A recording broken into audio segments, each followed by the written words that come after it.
pupurihin at itataas sa mga buhay namin, lalong-lalo na sa bulwagang ito.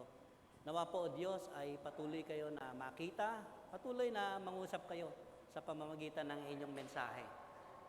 Gamitin niyo po ang mensahero bilang tungtungan ng inyong salita at kayo po ang siyang maringgan namin na munting tinig with clarity and boldness sa mga puso namin. At dalangin namin, pakalinisin mo kami, ang puso, isipan, at nang sa ganoon, kayo lamang po ang makita namin. Pinupuri ka namin, in Jesus' name we pray. Amen, amen, amen, amen. I would like to show you one picture.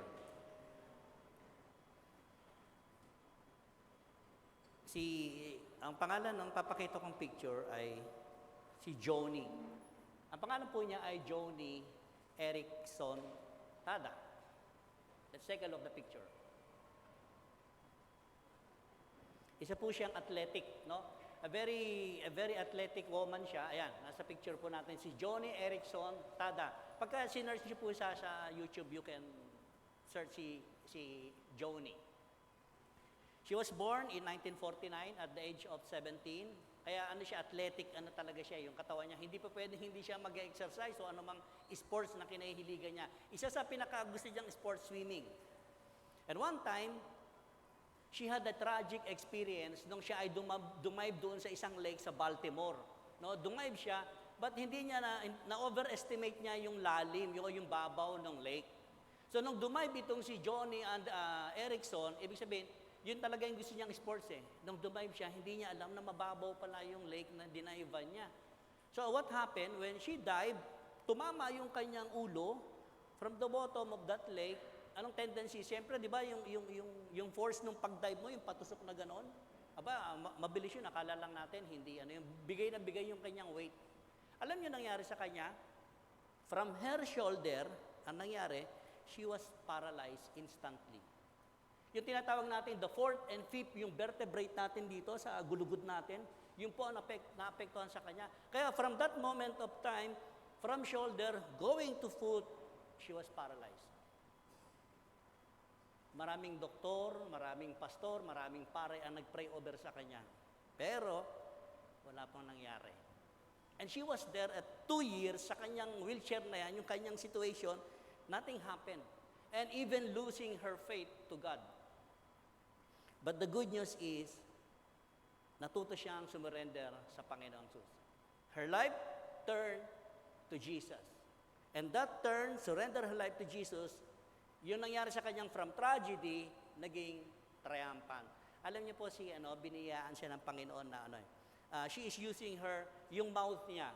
How he used her mouth, wala na paralyzed yung buong katawan niya. Alam niyo yung bibig niya po, siya po ay nabiyaan ng Diyos na mag-paint through her mouth. And what a miracle, di ba? Sabi nga kanina, from tragedy, nangyari sa kanya, but she was always praying and praying ano yung nangyari sa buhay niya. Instead, when she turned her life to Jesus Christ, the tragedy turned to triumphant. Kapag sinearch niyo siya sa YouTube, ang dami niya accomplishment. And she was a big witness to Lord Jesus Christ. Kasi nakasulat pa siya ng maraming books.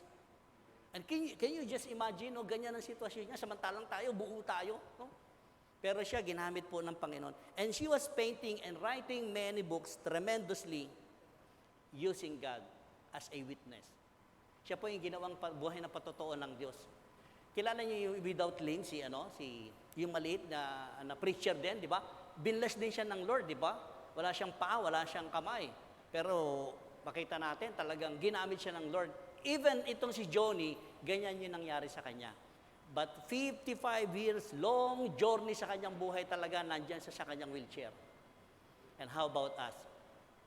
Di ba, marami tayong nakikita, the next slide, sa Facebook. Marami ako nababasa ng ganito sa Facebook. Sinasabi, prayer changes situation. Prayer changes things. Yan. Yung ating daw mga panalangin ay nakakapagpabago ng sitwasyon sa buhay natin. Right? Naniniwala naman tayo dyan eh. Praise God. Pero pag to in-apply natin kay Joni, hindi applicable para sa kanya to. Kasi sabi nga, he was in yung tremendous kalagayan niya, walang nababago sa buhay niya. There is no changes Even when her prayer daily, napagalingin siya ng Panginoong Kristo, walang nababago.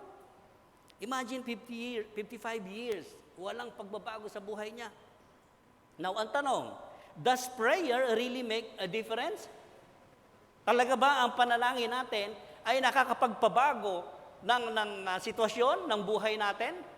Marami nagsasabi talaga, Pastor, totoo yan. Pagka mapanalanginin ang tao, they can change situation, they can change circumstances, they can change everything sa buhay natin. Totoo naman talaga yan, pwede mangyari. But tingnan natin, what about yung claiming methods and yung sinasabing confess method? May dalawa kasi, di ba? Sinasabi ng isang mananampalataya doon sa kapwa mananampalataya na dumanas ng hirap. Claim mo na yan. Paparating na ako minsan, nagagamit ko yan eh. Claim mo na, paparating na yan eh. No? And how about confess method? Baka naman meron kang kasalanan na hindi na iaamin sa Panginoon. Aminin mo na, kaya ka nagkakaganyan. Marami tayong methods, yung mga mananampalataya, maraming ganyan. Na sinasabi natin, siguro kapatid, kaya ka dumaranas ng ganyan. Meron kang ginawa naman talaga na lihim against God. Kaya nagkakanda, windang-windang ang buhay mo. May mga methods tayo, kanya-kanya, mga Kristiyano, maraming ganyan. And what about the other one, method? The medicine. Meron akong kakilala sa Kuwait noon. She was babae siya, she was a extreme faith. Meron siya extreme faith, no? Extreme faith. Na-diagnose siya ng stage 2 cancer, breast cancer. Dahil mananampalataya siya, naku, nag-i-speaking tongues pa, mga kapatid, ha? Nag-i-speaking tongues. Tapos pagka may mga magpe-pray na kapatiran, lalo pagbago, he was earnestly praying for them. Stage 2 cancer, hindi po siya nagpagamot. She was holding to her faith na sinasabi niya, pagagalingin ako ni Lord, pagagalingin ako ni Lord. The next year, nagpa-check up ulit siya, stage 3 cancer. Hindi ako inom ng gamot, hindi ako magpapatingin sa gamot, hindi ako mag-aasa dyan sa mga medicine na yan. Last year, the third year, that she was diagnosed with stage 4 cancer. Severe, sabi rin, severe, kumalat na yung sa kanyang breast. Namatay po. And it was very sad sa isang mananampalataya. Well, okay din naman pagka may extreme faith tayong lahat. Okay yan, walang problema. There is no question about it. But syempre naman, pagka sinabi na, what about the medicine? You know, sometimes the doctors, the medicines, using by God for His holiness, for His healing. Agree tayo dyan, mga kapatid? Even the medicine, there is a method. Sabi nun, yung mga tao, di ba, kung minsan hindi sila naniniwala dyan sa medicine, nako, bibili pa ng maraming handkerchief, panyo. Remember panyo? Bibili sila. Saan makabili? Doon sa Calawag ba? Sa Quezon o sa kung saan. Saan pupunta pa sila doon? Because they know that this thing na pwedeng magpagaling sa kanila. Pipila na napakahaba at saka sabi, nako, pag pinahiran ka ng langis doon, gagaling ka. No? Gagaling ka. Walang masama doon sa faith na yan. Pero kung minsan, itong medicine na neglect natin ito, na pwedeng gamitin ng Lord. Meron pa, pagka mananalangin, kailangan magtatalakubong ka raw. May mga method talaga ang tao, ang dami. Kailangan, pag mananalangin tayo, magtatalakubong na tayo. Ha? Bakit? Kasi raw yung talakbong na shawl, yung shawl, galing yun dun sa isang binindisyonan daw. No? Kapag ginamit mo yon at lahat tayo tutugurin ng panalangin natin. Ang daming mga method. But of course, hindi ko inahadlangan yan. Napakaraming pwedeng paniwalaan ng mga tao. Even the social media, mga kapatid. Minsan may mga mananampalataya talaga, very ginagaya nila talaga yung mga napapanood din sa YouTube kung paano mag-style ang magpagaling. In the name of Jesus! Pag tinuunan dito sa tumutumbo pa, di ba? Kasi may taga-salo sa likod huwag mong saluhin. Tingnan natin, putok ang ulo, sasabihin, aray ko! At sabihin na, mga dramatic na pwedeng mangyari talaga sa buhay ng tao. But following, yung mga ganyang bagay, without checking, yung tinitingnan natin, hindi natin sinusuri, it is a very dangerous. Mapanganib po yan. And it will get us in misleading and misapplication. We have to focus kung ano yung ginawa ni Jesus Christ. Diyan tayo tutuon. There are two kinds of sin, tinatawag natin. Yung una, original sin and the personal sin. What is the difference between original and personal sin? Yung original sin po, it was from the Garden of Eden when Adam, sinabihan siya ni Lord, huwag niyong kakainin maliban dyan sa gitna ng punong kahoy na yan. And they were disobeyed. Right? After Adam disobeyed, ano nangyari? Sin entered to the world. And that sin prolong to the next generation, until our generation. Yan ang nangyayari sa atin. We inherited yung original sin from Adam, yung Adamics, tinatawag Adamics process ng tao, namana nating lahat yan. Pero mo, dami nating mamamana, kasalanan pa talaga, no? And that is true. Dahil sa isang kasalanan ng isang tao, dumating ang kasalanan ng sanlibutan at ang kamatayan, ang judgment. Because of Adam. But praise God, dahil sa isang tao na nagsakripisyo, dito sa krus ng Kalbaryo, ang lahat ng nagkasala ay naligtas kapag nananampalataya by grace, through faith in Christ Jesus. That is the good news. Yung personal sin natin, yan po yung araw-araw na nagagawa natin. Praise God. Salamat sa Panginoon, alam natin to. Yung pala yung personal sin, yung araw-araw. Why? Because meron tayong guilt. Nagigilty ka ngayon. Hindi ka tulad nung araw, you have no right relationship with Jesus Christ, okay lang sa'yo gumawa ng kasalanan. Kahit hayagan pa. At kung minsan, gumagawa ka ng kasalanan, nandadamay ka pa ng kapwa mo, nagiging masaya ka, dalawa na tayo, okay. Ang sarap pala, ang sarap, di ba? Oo, sasabihin naman ng ano. Ibig sabihin, nanghikayat ka pa. Ganyan yung nangyayari. But yung original sin, it is the root. Ito yung ugat. The personal sin na nangyayari sa atin, ito naman yung bunga. There is two kinds. Original sin is the root. Personal sin is the fruit of our sin na nagmula doon kay Adan. The next one, ano nga ba yung original sin? Ito kasi, original sin, introduce sicknesses and death to mankind. Di ba, kung minsan talaga, bakit nagkakasakit ang tao? Why we have sick or infirmity sa mga katawan natin? Because of our sin. Pwede yan. Pwede pumasok yan sa atin. Ang tigas ng ulo mo, alam mo nang bawal sa'yo kumain ng ganito, gano'n, tapos pagdating ng kinabukasan, ika, bakit? Ako, nakakain ako ng bawal, uric acid ko ang taas eh. Sin. Bawal sa'yo mga taba ng baboy, mga kung ano-ano matataba na pagkain, mamantika, sinabihan ka na bawal yan. Pag inom lang ng gamot, nakakalimutan mo pa. Sin. Nakakita ka ng pagkain, di ba? Masarap. Di ba? May baon naman akong gamot. Kagabi, galing kami sa patay doon sa kamag-anak namin. Yung isang matanda ro, nahihilo na raw siya. Sabi, nahihilo na ako. Iinom na ako ng bakit po ba? Sabi ko, high blood kasi ako eh. Kumain ako ng crispy pata doon sa patay. May dalang crispy pata. Pero alam mo nang bawal. Ngayon, nahihilo ka, di ba? Sin. It introduced yung sakit natin because of our sin. The next slide. Sometimes, ito talaga, minsan, meron siyang direct relationship between personal sin and sicknesses. At yan yung sinasabi ko, matetempt ka naman talaga eh. Lalo pag may handaan, di ba? Matetempt ka naman talaga eh. Not just only for the food. Siyempre, maging sa ibang mga lustful flesh ng katawan natin, kasama yan. Kaya tayo nagkakasakit. Now, yung stress, alam niyo yung stress po? Number one sa buong mundo ngayon, yung kanilang research nila, stressful po ng tao. Isang nagiging dahilan ng kasakitan ng katawan, physical. Stress. Kaya tayo dapat, na-stress tayo, yes, wala namang problema, na-stress tayo. Pero i-minimal natin yung stress. Kailangan natin mapaglabanan yung stressful sa buhay natin kasi may direct relationship yan. Kaya tayo nagkakasakit in our personal lifestyle. Di ba? Yung lifestyle natin. Tingnan nyo, pag sama kayo kay pastor, tingnan nyo sa side view, ang laki na ng tiyan. Pero siyempre, hindi kayo hingang ililiit na. Pag sumama kay pastor, ang laki yung tiyan mo kasi puro kainan eh. Kainan yung pinupuntahan ni pastor, no? Kaya, praise God, direct relationship between personal and sin.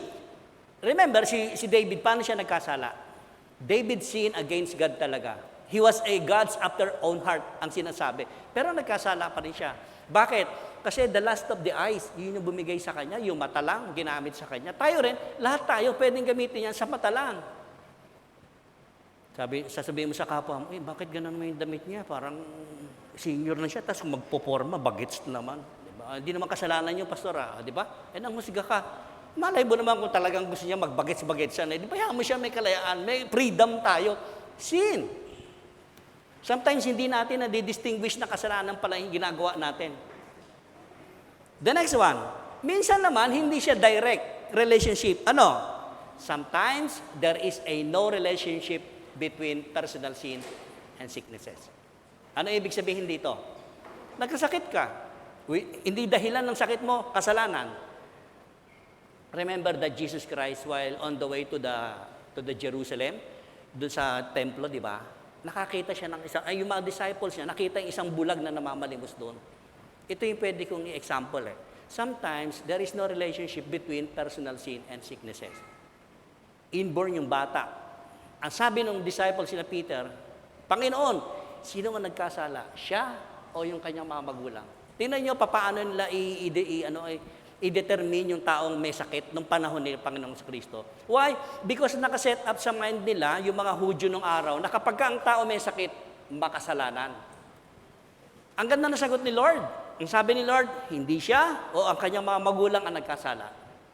Ang sabi ni Lord, nabulag ang batang yan, inborn siyang bulag para mahayag ang kapangyarihan ng Amang Diyos na nasa langit. Kaya tayo, pag may mga sakit tayo, huwag nating i-determine kaagad, kaya nagkasakit yung kapwa natin. Sinner kasi yan. It is easy to judge yung kapwa natin, na sabihin natin, kaya nagkaganyan ang buhay, nagkawindang-windang, kaya nagkasakit siya, kaya inatake. Ang dami natin mga sinasabi. Because of her sin or his sin. Be careful, mga kapatid. Now, the next slide. Pag binasa natin ito, it is not God's will that everyone be healed. Totoo naman sa gospel, pag tinignan natin, hindi lahat na may sakit pinagaling ni Kristo Jesus. What is the point, mga kapatid? Dasal tayo ng dasal para pagalingin tayo. Sometimes, may mga kamag-anak tayo, malubha ang kalagayan. Ako, ang dami ko po na pag-pray talaga namatay. It was my own experience. Paano naman ang nilalapit sa akin? Puro mga naghihingalo na, mga near-death situation na. Siyempre naman, saan napatungo yun? Parang nasa pre-departure na, tapos pagpe-pray mo, Lord, pagalingin mo ito. Namatay. Hindi ka tinugon ng Lord. Ang sabi rito, it is not God's will that everyone be healed. Imagine natin, paano rin imagination, kung lahat na may sakit ng panahon ni Panginoong Kristo, sa panahon natin ngayon, lahat ng may sakit pinagaling. Ano na mundo natin ngayon? Walang namamatay. Immortal tayong lahat. Di ang gulo-gulo ng mundo. Tama. It is not God's will. Hindi porke namatay yung mahal mo sa buhay, hindi kalooban ng Lord yun. And sometimes, pag namatay yung mahal mo sa buhay, naku, ang daming mga nagsabi sa akin, meron ako isang na-encounter dyan. Buong buhay na 10 years talaga. Barangay captain siya dati. Pero dahil nagkasakit siya na bedridden talaga siya. Sabihin natin, doon na talaga, dumudumi, lahat umiihi doon na. Yung asawa at saka mga anak, hirap na hirap sila sa pagpapagamot. Hirap na hirap. Yung mga anak hindi na makapag-aral, yung asawa hindi na makapagtrabaho. Can you imagine that burden na ibuntun doon sa kanilang padre de pamilya? Di ba? Alam niyo, nung namatay yung kanyang asawa, ang sabi ng asawa, yung babae, sabi niya, salamat sa Panginoon. Hindi lahat ng kasakitan natin, kinuha ka ng Panginoon, it is God's will pa rin. Kalooban pa rin ng Lord. Bakit? Hindi doon sa may sakit lang po. Kundi doon sa mga mahal niya sa buhay, nagkandahirap-hirap na sila. No? Wala nang, yung mga nag-abroad, wala nang maipadala sa kanilang pamilya. And that is God's will. Huwag tayo magtatampo-tampo kapag ay mga mahal natin sa buhay, kinuha na. Bago pa nga kinukuha na ni Lord eh. Hindi natin ma-question yun, hindi natin pwedeng i-apela kay Lord. Bakit mo kinuha? Bata-bata pa. Bakit mo kinuha? Bait-bait naman yan. No. Kasi kung bubuhayin lahat ng Lord, yung may mga sakit. And even in the gospel, pag tinignan natin, even unbelievers na sinasabi, pinagaling ni Jesus Christ. Kaya tayong mga Kristiyano, di ba, kiniklaim natin, meron kami access, direct access kami. Yes. But how about the other? Yung wala silang pambili mga gamot. Wala silang mga siguro kung tayo may pambili ng mga shawl na yun para pagpapagaling natin, paano yung mahihirap wala silang kayang ibili doon? Hindi na sila gagaling. Kaya tama ito. Even Johnny Erickson, pag tinignan natin, yung life tenure niya sa kanyang paghihirap, ang haba. The next slide. Madalas ma-misquote ito eh. Kahit ako minsan nami-misquote ko ito, by His stripes, we are all healed. Ito ay sinabi ni Isaias long time before sa scripture po. Ang nakita ni Isaias, hindi ito sickness in flesh. It was sickness in sin. Yung spiritual na kasalanan ng tao, nakakita ni Isaiah, pero hindi niya maintindihan. Wala pa si Jesus Christ, sinabi niya na ito. Ibig sabihin, sa sugat na tinabo ng tagapagligtas ng Messiah, lahat pinagaling ni Jesus.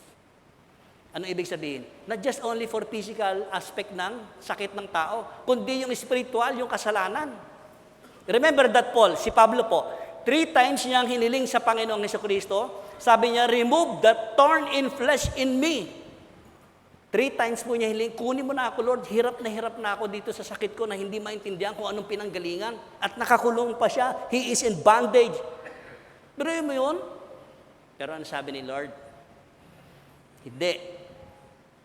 Kasi diyan mahayag ang aking kapangyarihan. My power and strength is sufficient for you because of my grace. Kaya tayo, kung ano man dinadanas natin sa buhay, present man yan or previous man yan, magpasalamat tayo sa Panginoon. Kasi gagamitin ng Lord yung situation mo eh. Gagamitin ni Lord yung dinadanas natin. May purpose lahat yan. By His stripes, we are healed.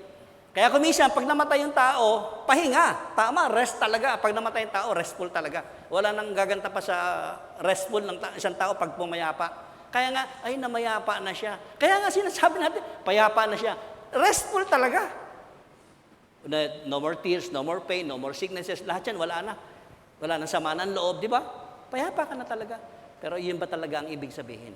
Si Peter po, may sinabi rin siya. The 1 Peter 2:24. That's why meron tayong Lord's Supper eh. Ito yung ano eh. Ang sabi rito, dahil sa Kanya, dinala niya ang lahat ng ating mga kasalanan. Sabi rito, Jesus Christ bought all of our sins. Saan? Dito sa krus ng Kalbaryo. Dinala niya rito. Now, nandun sa krus ng Kalbaryo, bitbit niya lahat ng kasalanan ng sanlibutan. Tama? For what? Anong purpose? So that we will believe. Mamuhay naman tayo ng ayon sa kanyang kalooban. Yan yung purpose. Kaya siya namatay dito. We have to live according to Jesus. And by His stripe, kinote ni Peter yung sinabi ni Isaiah more than 400 years before Jesus Christ was born. Ang sabi niya, by His stripe, ang tinutukoy niya, yung ginawang kamatayan ni Kristo Jesus sa krus ng Kalbaryo. Kasi sabi niya, by His stripe alone, we were all forgiven. Kinukot ng maraming mananampalataya ito, yung ano, by His stripe, in the name of Jesus, you are healed. Ay, hindi gumaling. Ano sabihin mo ngayon? Hindi pala totoo yung nananalangin si pastor. By His stripe, all are healed. Now, ang title, wala pa po tayo sa kalagitnaan, ito po yung title ng message. Umpisa pa lang po tayo. Naku po, anong oras na? Title, tingnan natin yung title. Alam niyo may title talaga. Right prayer. Bakit may right prayer? Because there is wrong prayer. May wrong motive ng panalangin. Kaya maganda kung tayo ay tama yung panalangin natin. Si Johnny, makikita natin. The next slide. Ano yung right prayer, Pastor? The next slide. Right prayer, yes. Tingnan yung highlight. Right prayer is a gesture of restful confidence in God's will. Di ba ang ganda?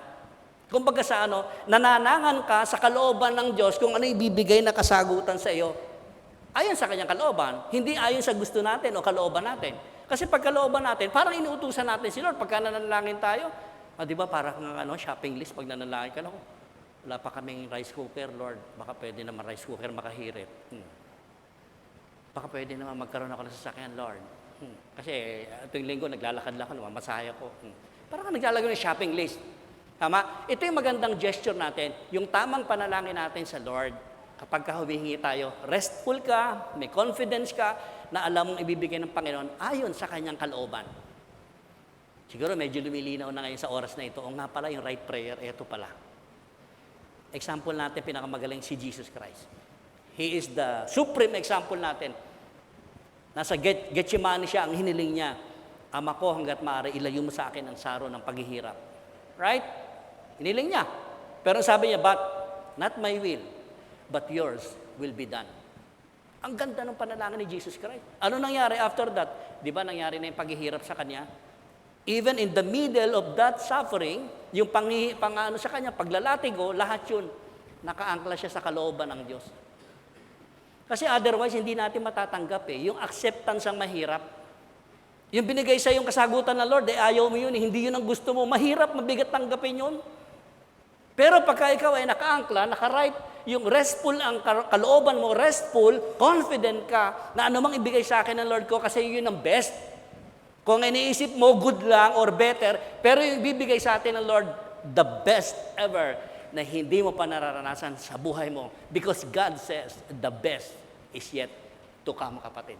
Palakpakan natin si Lord. Si King Hezekiah, sa First King, pag tinignan natin yung buhay ni Hezekiah, si Hezekiah po ay isang hari ng Juda. Now, nung sinabihan siya ni Propeta Isaias, mamamatay ka na ngayon. Mag last will testament ka na. No? Ang ginawa ni Hezekiah, King Hezekiah, nanalangin siya sa Lord. Sabi doon, he faced the wall eh. Nung nanalangin siya, hindi naman nabanggit kung anong panalangin niya, alam nyo, in-extend ni Lord ng 15 years ang buhay ng hari na ito. 15 years. Wow, celebrate, praise God. Siguro tayo, pagka nanalangin tayo sa Lord, inihiling lang natin, Lord, 2 years more, Lord, para magawa ko yung mga bagay ayon sa iyong kalooban. No? Sabi ni Lord, ba't 2 years lang hingin mo? Gawin kong 20 years, anak. Si King Hezekiah, yung po nangyari sa kanya. Praise God. But yung 15 years po ni King Hezekiah, hindi po naging maganda. Yan. Kung ibabalik lang ni King Hezekiah, yung 15 years na ibinigay sa kanya ng Lord, i-rewind niya yung buhay niya, baka sabihin niya kay Lord, Lord, huwag mo na extend yung buhay ko. Kasi yung 15 years, naging pangit para sa kalooban ng Lord. And even us, siguro kung pare-rewind sa atin ang buhay natin, di ba? Alba, nakailang taon ka na, so 57 na, ako, alba, 57. So sa 57 years mo, kung re-rewind mo ang buhay mo, piliin mo lang yung magagandang nangyari sa buhay mo, di ba? Pwede naman eh. Di, ang ganda ng, ng takbo ng buhay mo. Si Hezekiah po hindi. Anong mahalaga sa buhay? What matters most for us? Sa ating ngayon, tinatanong tayo ng Lord, ano yung pinakamahalaga sa atin? Not what God answer our prayers, but, alam mo, Jesus, sapat-sapat ka sa buhay ko. Sapat ka sa pamilya ko. Sapat ka sa mga pangangailangan ko. That you are always enough para sa aking buhay. Di ba dumarating tayo sa point na ganyan? Mga kapatid, kasapatan natin sa buhay natin si Jesus Christ. Kasi pag dineclare mo sa sarili mo na si Jesus ang kasapatan, siya yung talagang longing for, the rest po will be added unto you. Hallelujah, purihin ang Panginoon. Kasi yan yung kanyang kalooban. Ang tanong dito, sa James, dito natin umpisahan yung passage. James, chapter 5. Are any of you suffering hardships? You should pray. Tingnan, ang ganda nung ni James. Si James po, yung apostle ni Panginoong Kristo. James is the brother of John. You know, itong dalawang magkapatid ito, tinagurian silang sons of thunder. Sila yung maiinitin ng ulo. Ito. Pero bakit, nung sinusulat niya na ito makikita natin, they are the one na sinasabi. Hardship dito, hindi yung suffering lang natin sa buhay. Parang sinasabi ni James, kapatid, dumadanas ka ng hirap ngayong araw na to, ngayong oras na to. Pray. Mananampalataya naman, sinabi rito, yung buong buhay naman na sobra naman. Araw-araw ba suffering tayo, mga kapatid? Di ba hindi naman? There were many times sa buhay natin na hindi naman tayo suffering Kaya lang kinukonsider natin minsan, lahat ng dinadanas natin suffering, trial sa buhay natin. Pero ang sabi ni James, ang recommendation niya, kung meron kang hardship ngayon kapatid, ngayong oras na ito, you should pray. Pray. Isang sinabi ni James. The next verse. Are any of you happy? Kung masaya ka naman ngayon, you should sing praises. You should sing praises. Kasi yung mood ng tao, iba-iba naman talaga tayo, iba-iba. May panahon na tayo, mood natin, masaya tayo. May panahon na malungkot tayo. Tama? Kaya sinabi ni James dito, manalangin ka. Kung masaya ka, umawit ka ng papuri at pasasalamat sa Panginoon. Naku, ang dami, pastor. Fasting ako ngayon. 2 weeks, fasting na ako. Doon, makita mo naman itsura. Ganun na yung panga. Fasting ka ba, kapatid? O baka naman hunger strike ang ginagawa mo. Alam niyo ang fasting. Sa Biblia, sinabi ni Panginoong Kristo, di ba? Kung magfa-fasting kayo, huwag kayo to show off to other people na, lulugo-lugo ka, para kung walang, alam niyo yung mga pinuntahan kong bansa, doon sa quiet, ganyan sila. Show off. Pagka-fasting sila, ang mga itsura nila, latang-lata. Hindi ako pwede magtrabaho, pastor. Bakit? Fasting ako Ang sabi ni Lord, di ba? If you fast, ayusin mo sarili mo, na parang wala kang ginagawang fasting sa sarili mo at makikita ng kapwa-tao mo, uy, parang normal ka lang. Yun ang totoong fasting. Why? Because you want to know the will of God para sa'yo. Yun yung totoong fasting. Kaya pag may nagpa-fast sa inyo, ako, bihirang-bihirang akong fasting, inaamin ko yan. Kasi why? Meron akong acid flux. Hindi ako pwede mag-fasting. Maybe I skip one meal. Yan ginagawa ko, skip one meal, hindi ako magbe-breakfast or hindi ako magla-lunch. Yun lang, pero after that, hindi po pwede. Kasi yung acid ko tumataas. Magpipreach ka rito, tapos may acid flush ka, di ba? Hindi ka makakonsentrate. So I have to, sometimes, one bread bago ka mag-preach, para maayos. Yun yung totoong pagtingin natin sa Panginoon. The next one, are any of you sick? Ayan. So tatlo yung binanggit ko kanina. Sufferings, hardship. The next one is happy, and now, are any of you sick? Pastor, wala akong sakit. Yes, totoo yan. Pero minsan, di ba, may sakit tayo spiritually. Hindi lang natin maamin sa sarili natin. And before we partake dito sa ating sasalu-saluan mamaya, aminin natin sa sarili natin, Lord, tatama nga na, meron talaga akong sakit inside my heart. Nobody is perfect. No one is perfect. Ano sabi? Recommendation ni James sa 5? You should call, eto na may misquote din ito ng mga mananampalataya. You should call the elders of the church to come and pray over you. Focus tayo doon. You should come to the elders of the church. Halimbawa sa ating congregation, di ba? Ang mga elders, ako, hindi ko rin namang malalaman kung sino-sino sa inyo ang may sakit, ba't hindi ka na umaten na 2 linggo, di ba? Otherwise, kinukumusta kayo ng pastor o ng mga elders. Kumusta ka na, kapatid?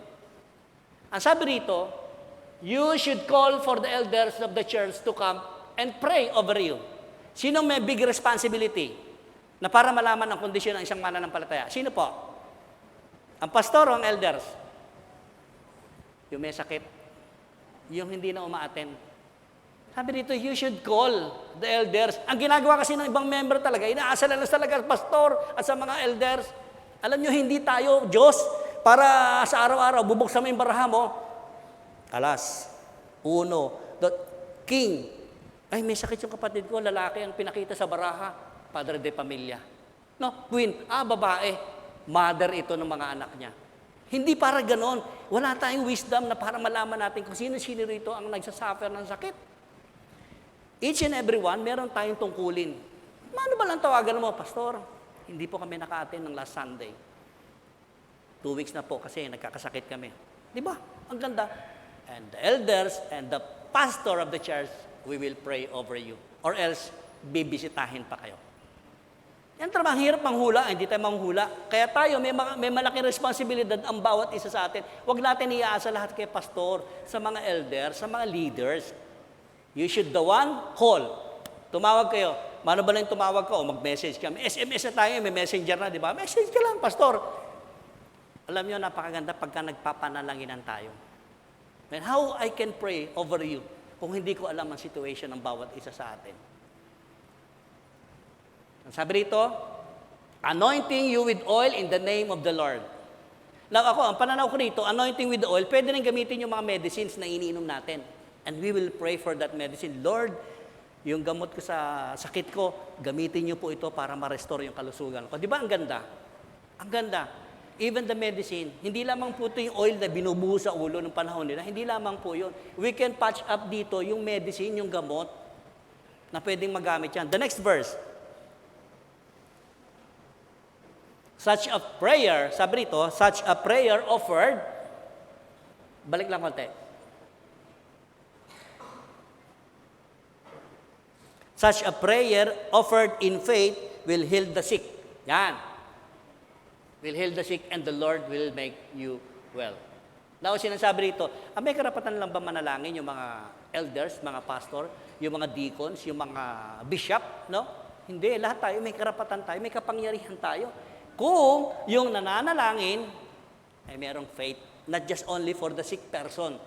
Tandaan natin, mahalagang parte yung ating mga nananalangin over doon sa may pasakit na tao. Hindi lang siya. Remember yung dinala ni Jesus Christ, ng apat na kaibigan niya kay Jesus Christ, binuta sila yung bubong. Di ba? Na-amaze si Jesus Christ dun sa apat na kaibigan, ha? By your faith, sabi ni Jesus Christ, kinommend niya. Sa lakas ng pananampalatayaan nyo, pinatawad ang kasalanan mo. Sabi niya sa may sakit, ganon din ito. Hindi lahat may gift of healing. Kalimitan may gift of eating. Kaya pastor ka magpalangin kasi may gift of eating si pastor, no? Mahilig sa pagkain. Ayan, hindi lahat may gift of healing. Totoo yan. Kaya kung magpapapray over kayo, dun sa malakas kumain para busugin na nanalangin, hindi gutom. Kasi pag gutom, parang walang wisdom yung panalangin eh. Now, the next verse, if you have committed sins, sa 5:15b, committed any sins, you will be forgiven. Bakit? Kasi yung nanalangin, with a right relationship with God. May tamang relasyon. May pananampalataya po. It doesn't mean na kapag hindi na paggaling yung pinalangin ng nanalangin, ay hindi faithful ito. Even sin, sabi rito, kayang patawarin. If, sabi rito ni James, if you have committed any sins, kayang pagalingin or patawarin. The next verse. Ito kasi ang nagdudulot. Di ba kuminsan, napapaamin ka sa sarili mo. Napapaamin ka ng confess your sins to each other and pray for each other so that you may be healed. Yan yung sinasabi ko kanina. Sometimes, without confessing our sins, nagdudulot talaga ng kasakitan sa buhay natin yun. Kaya nga kapag may mga nananalangin, nagpapanalanginan, ang lakas ng ng immune natin na, uy, ang sarap. Lord, totoo pala, di ba, papasaisip sa'yo ng Panginoon, totoo pala, kasalanan ko ito, Lord, kaya ako nagkasakit.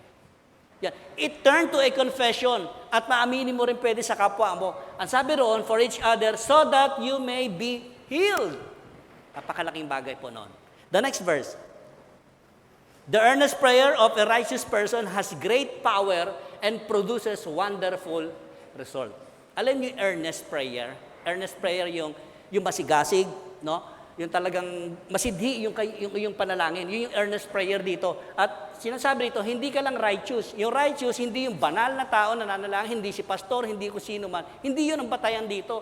Righteous, ibig sabihin, righteous yung ating relasyon kay Jesus Christ na alam natin na tutugunin niya yung panalangin natin according to His will. And that is righteous na sinasabi ni James, hindi yung banal, hindi yung pastor, hindi yung category. Hindi yun ang pinag-uusapan dito. Sabi rito, person has a great power and produces wonderful results. Umasa ka, kapatid, may magandang resulta. Ibig sabihin, right, yung tama yung relasyon mo sa Panginoon, yun yung maganda. And may karapatan kasi tayo eh. Sometimes hindi magamit ng mananampalataya yan eh. Nalilihis yung kanilang pagkaunawa. The next verse. In example ni James dito si Elijah. Si Elijah po, ang sabi rito, gusto ko maano, as human as we are, para malabo kasi as human as we are, and yet when he prayed earnestly. Si Elijah po, yung propeta ni Lord nung panahon ng first king. Okay? Siya yung propeta na nanalangin ng wag umulan ng 3.5 years. Ang ahari nito si King Ahab. Ang asawa nito si Queen Jezebel, yung pinaka-wicked na naging hari sa balat ng lupa yata, itinuring ng Biblia. Sila ito. At si Elijah, sabi ito, as human as we are. Kita ninyo? Hindi dahil propeta, may designation yung tao na marunong manalangin, magaling. Kung minsan nga kasi napapahanga tayo, may mga speaking in tongues pa no? Speaking in tongues, ako, allergy po talaga ako dyan. Sa speaking in tongues. Sa totoo lang po. Hindi sa personal ko lang po yun. Yung mga sinasabi, ano po bang doktrina ninyo dyan sa church ninyo? Meron po ba kayong speaking in tongues? Full gospel po ba kayo? Ang daming hinahanap. Tama. Tapos, ang tingin pala ng mga kapitbahay mo siya, ang sungit mo, ang suplada mo, ang damot mo, may dumumila ng konti dun sa harapan mo ng tae ng aso, galit na galit ka na, inaaway mo, binaranggay mo. Sabi ng mga taong kapitbahay mo, ganyan ba yung born again? Eh, di damputin mo, pagka may tae. Di ba? Love. Loving ka ba? Yun ang doktrina dapat tinatanong. Mapagmahal po ba kayo, pastor? Mapagmahal po ba yung mga miyembro nyo? Alam nyo, pagka tayong lahat ay nagmamahalan, marunong magmahal sa kapwa natin, kahit hindi mananampalataya. Ang sabi ni Jesus Christ, If you love each other, the world will know that you are my disciples. That is the doctrine. Yan ang dapat doktrina natin. Nalalaman ng sanlibutan na tayo alagad ni Kristo Jesus dahil mapagmahal tayo. Even without condition. Kaya natin magmahal, kaya natin magpatawad. Ang dami naman kasi mga kategorya na tinatawag nila eh. Isang tanong lang, labing ka ba kapatid? Eh baka mamaya, paglabas mo dyan sa simbahan, may natapakan kang dumi ng aso dyan, eh nagalit ka na, di ba? Oo, eh, malilinisin mo. The next verse. Anong pray ni Elijah? Ang prayer niya, natupad. After they contest with King Ahab, kasi nirebuke niya eh. Sabi niya, after 3 years and a half, hindi uulan. Pero after 3 years, binalikan niya si King Ahab, pinaulan ng Lord. Prayer of an earnest, as a human as we are. Tao rin pong itong si Elijah. The next verse. Now, tayo dito sa congregation, pwede rin naman yung mga kapatid natin na mga nawala. Or hindi natin alam kung saan na napunta. And we can pray for them also. Pwede natin ipanalangin or yung mga kamag-anak natin. Pwede. Ang sabi rito, my dear brothers and sisters, if someone among you wanders away from the truth and is brought back, yes, ipinapanalangin natin sila na manumbalik yung kanilang init ng pananalig sa Panginoong Kristo. Even not just come back sa ating church. Ako, blessed na blessed po ako sa mga nakakasalamuha kong mga mananampalataya sa ibang bansa. Tama? Tapos nagkahiwa-hiwalay kami. Nung magkakasama kami, mainit talaga eh. Andun yung on fire. Sinasabi natin, on fire ang pananalig, di ba? Tama, on fire. Well, on the other hand, kanya-kanya na kayo, di ba? Tapos mapapabalitaan mo, anong nangyari na doon? Wala na yung init. Nabalik sila sa dati. Di ba nakakalungkot? Pero nakaka-bless, nagpatuloy sila kahit sa ibang congregation, sa ibang church, which is loving din naman, pareho ng pananampalataya kay Kristo Jesus. Salamat. Pasalamatan natin ang Panginoon. Kasi nandoon pa rin sila sa gawain. Hindi lang basta, kailangan dito ka sa church namin. Hindi yun eh. Ang point natin dito, nagpatuloy sila sa pananampalataya kay Kristo Jesus. And that is a big blessing po. Now, how are you today, mga kapatid? Iiwan ko sa inyo ang tanong, how are you today, mga kapatid? Kumusta kayo? Dito. Babalik ko kay Joni Eareckson. Alam niyo sa buhay niya, 55 years si Joni Eareckson na talagang nandun siya sa wheelchair. And she almost, maubusan talaga siya ng buhay niya. Sabi niya, mamatay na lang talaga ako. Pero meron siyang statement na hindi ko na nilagay dyan. Basahin niyo lang sa YouTube. I-research niyo siya. Ito yung gusto-gusto sinabi ni Joni Eareckson. Ang sabi niya, Lord, if you are not letting me die, kung ayaw mo akong kunin, ayaw mo akong mamatay, kasi gusto niya na mamatay eh. Pero hindi na yan ng Lord, pinahaba pang buhay niya, ginamit nga siya eh. And so many books she had written, talaga naging inspiration sa mga taong nakabasa. Even yung nagdo-drawing siya with mouth, biruin niya, hawak niya yung pencil na mouth ang pinang-do-draw niya. Ang hirap nun ah. Hindi magagawa ng taong pangkaraniwan lang yun. But because of her faith in Christ Jesus, ginamit yung kanyang kapansanan, yung kanyang tragedy into triumphant. And so we are, mga kapatid, pwede rin. How are you today? Kung tinitingnan natin yung mga past natin, mga tragedy sa buhay natin na negative, huwag. Tingnan natin na positibo yun kasi yun yung pwedeng gawin natin ngayon, tungtungan sa buhay natin that something we can learn from that tragedy into triumphant, just like Jody. Ang sabi niya, Lord, kung di mo ako kukunin, show me how to live. Tayo ngayon, mga kapatid, sa umagang ito. Lord, turuan niyo na kami how to live with you. Yun yung pwede natin isipin, mga kapatid. Kasi kung ano-ano pa iisipin natin, titingnan natin, ako, madi-discourage lang po tayo sa buhay natin.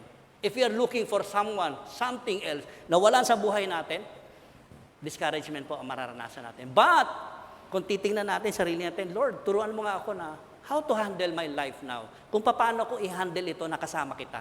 Otherwise, kung hindi natin kasama si Kristo ito sa buhay natin, it will never ever magbe-victorious tayo sa buhay natin. We will always fail. But with Jesus, we always triumphant sa buhay natin, mga kapatid. Now, ito yung iwan ko, yung kaninang sinabi ko. Ano nga ba yung right prayer? Right prayer, ulitin ko, is a gesture of restful confidence in God's will. Kaya ba natin gawin yun, mga kapatid? Kaya. Kasi nagtitiwala ka na ngayon eh. You know, yung pagtitiwala natin kay Kristo Jesus, yan yung nagdadala sa atin na restful talaga tayo. Kasi ang binibigay sa atin ni Jesus Christ is rest, kapahingahan po mga kapatid. Yan ang ibinibigay sa atin ni Jesus. So pagka nandun na tayo, confident tayo sa pananalig natin kay Kristo Jesus, abay, restful ka talaga. Kahit dumaan ang mga bagyo sa buhay mo, kapatid, you will be rest because you are with Jesus. So ano yung pray right? Pray right is trusting God who is sufficient and sovereign. Pakaganda po, di ba?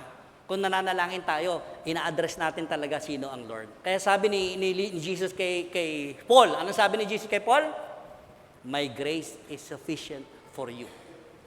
Ang habag ko at kaawaan ko, sapat na sapat para sa'yo. Why? Because Jesus is sufficient and He is sovereign. Over all our trials, temptation, lahat po yan, kayang-kaya natin mapagtagumpayan. Now, ano pwede natin gawin? Pakalimiin natin, mga kapatid, kung ano yung mga dulot nito. Pagbulayan natin kung ano yung mga pwedeng idulot sa atin na positibo, no? Makakagaan, makakapagturo sa atin na mas mainam na kapahingaan sa atin. That every time we pray to God, at sasabihin natin, your will be done, Lord, not my will. Kaya kong isurrender sa iyo, Panginoon.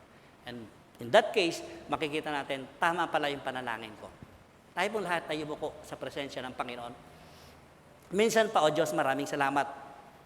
Kayo po ang sovereign God, kayo yung very sufficient, na pwede namin makamtan sa inyo that every time we pray, na kayo ang tumutugon sa aming mga panalangin. But not our will, but yours. Gusto namin, Lord, laging maganap sa buhay namin yung kalooban ninyo. And as we partake, Lord, sa table mo, dito sa aming element na pagsasaluhan, dalangin ko po, Panginoon, na patuloy kayo na mahusap sa bawat isa. Not just only for our sicknesses, that we were all healed, but because our faith in you, Lord. Kaya mo kami isinama rito dahil mahal mo kami. And that life on that cross, hindi madali, Panginoon, pero salamat. As we continue na magpapartake kami, dalangin ko po na tumimo sa mga puso namin kung ano pa yung mga hindrances, ano pa yung mga bumabagabag sa kalooban namin na pwedeng maging hadlang para sa paglapit namin sa iyo. And we partake the bread and the juice. Symbolizes yung cross of Calvary. At naniniwala kami, this is the day that you made us. Ginawa mo kami, Lord, sa araw na ito. Binuhay mo kami because of your own purpose sa bawat isa. Maraming salamat. Ito po yung samot dalangin namin sa matamis na pangalan aming Panginoong Kristo at sariling tagapagligtas. In Jesus' name we pray. Amen.